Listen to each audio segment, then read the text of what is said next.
Bonjour, bienvenue dans l'émission Côté Court, présentée par les élèves de l'Obstiné du lycée Léonard de Vinci. Aujourd'hui, nous nous retrouvons à la 46e édition du Festival du court-métrage de Clermont-Ferrand et avons le plaisir d'accueillir Isoufi Ekouran pour son court-métrage Don Juan. Bonjour Ekouran. Bonjour, enchanté.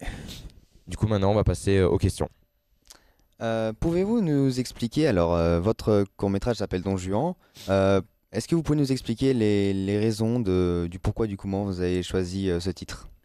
Parce que ça vient de l'adaptation de la pièce de Molière et le projet vient en fait des théâtres des Célestins où c'est une commande et je devais adapter l'une des 5 pièces qui étaient à l'affiche cette année-là et j'ai décidé de prendre Don Juan et de le remanier à ma façon, on va dire, dans une époque contemporaine et dans un lieu actuel et enfin le réadapter dans notre temps à nous.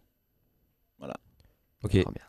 du coup, vos deux personnages, Aymen et Bilal, pour les créer, est-ce que vous vous êtes inspiré de personnes que vous connaissez ou vous les avez tout droit ils sont tout droit sortis de votre imagination? Non, non, je me suis quand même inspiré de personnes que je connaissais et ces personnages sont aussi un peu les acteurs. C'est un peu, enfin, je vais pas dire c'est leur vie, mais la façon dont j'ai écrit, parce qu'on a fait beaucoup de répètes ensemble, etc. Et du coup, j'écrivais un peu quand même après les répètes et même autour d'eux, etc. Je me suis pas mal inspiré d'eux pour certaines scènes, pour leur énergie surtout, parce qu'ils ont une énergie très forte ensemble, Bilal Ayman et même Riyad, Riyad qui joue le personnage de Yanis.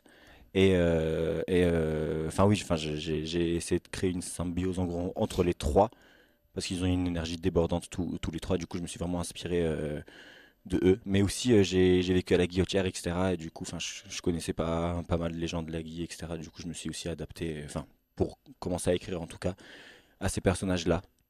Et je me suis aussi basé sur mon vécu à moi, parce que le film parle d'immigration et de religion, deux sujets auxquels auxquels, enfin, qui me sont très personnels, comme dans mon premier film où je l'ai réalisé au Kosovo. Et ça parle d'immigration et de religion aussi, mais pour ce film-là, je voulais me détacher un peu du côté personnel, prendre deux personnages, du coup, enfin ces personnages-là que je connaissais quand même mais qui ne sont pas moi, pour en faire une histoire qui m'est quand même personnelle, en parlant, comme je viens de vous le dire, de religion et d'immigration aussi. Ok.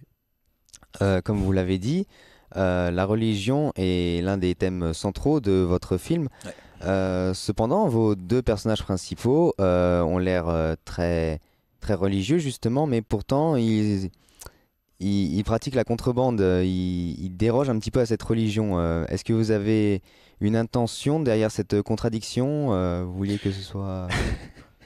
C'est une question assez drôle.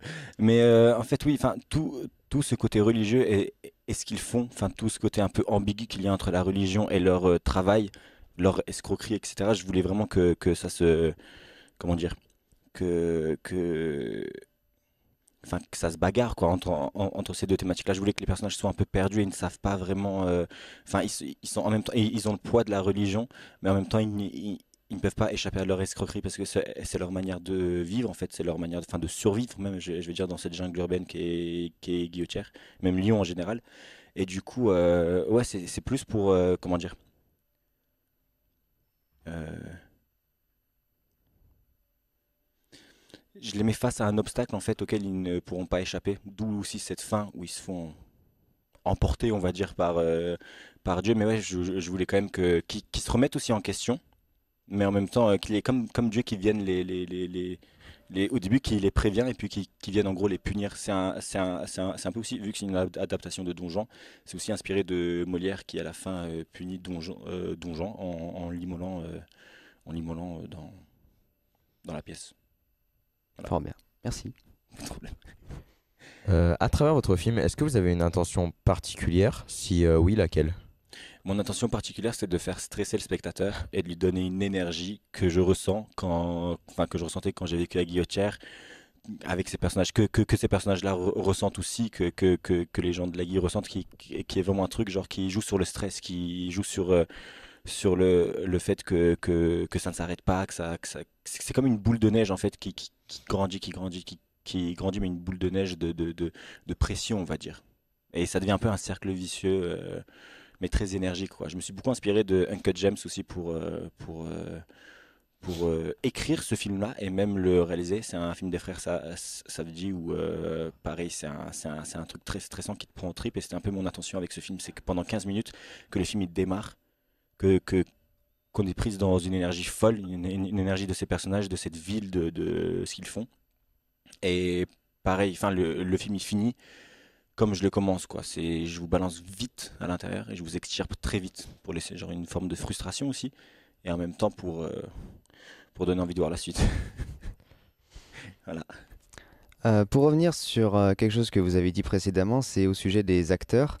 Vous semblez les connaître. Est-ce que vous sentiez qu'ils étaient faits pour ce rôle-là? Est-ce que vous les avez choisis par rapport à des critères bien spécifiques? Le casting, c'était du bouche à oreille. C'est comme ça que j'ai appris enfin, que j'ai appris à les connaître. Il y en a celui en rose, il a fait la Comédie de Saint-Étienne. Il n'a pas fait beaucoup de courts-métrages. Ça, c'est l'un des premiers qui marche, on va dire.